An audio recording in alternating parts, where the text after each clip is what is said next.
প্রবাসীরা অধিকার ও কল্যাণ নিশ্চিতে 12 দফা দাবি জানিয়েছেন।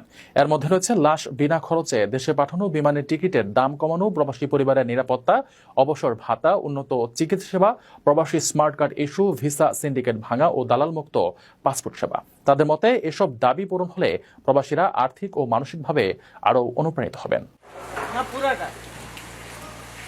বিদেশে কর্মরত বাংলাদেশি প্রবাসীরা তাদের অধিকার ও কল্যাণ নিশ্চিতে 12 দফা দাবি উত্থাপন করেছে।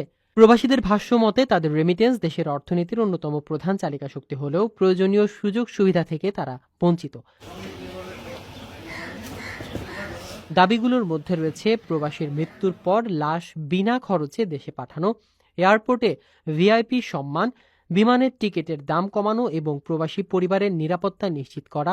এছাড়া 12 বছর প্রবাসে থাকার পর দেশে স্থায়ীভাবে ফেরার সময় অবসর ভাতা প্রদান, প্রবাসীদের স্মার্ট কার্ড ইস্যু এবং উন্নত চিকিৎসা সেবা প্রবর্তনের দাবি এতে অন্তর্ভুক্ত।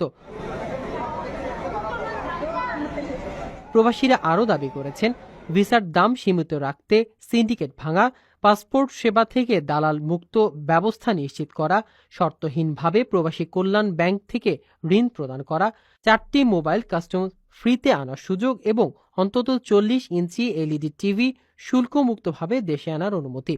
প্রবাসীরা বলেছেন দেশের অর্থনীতিতে অবদান রাখা এই শ্রমজীবী জনগোষ্ঠীর প্রতি রাষ্ট্রের দায়িত্ব আরও জোরদার হওয়া উচিত। এসব দাবি পূরণ হলে তারা শুধু আর্থিক নয়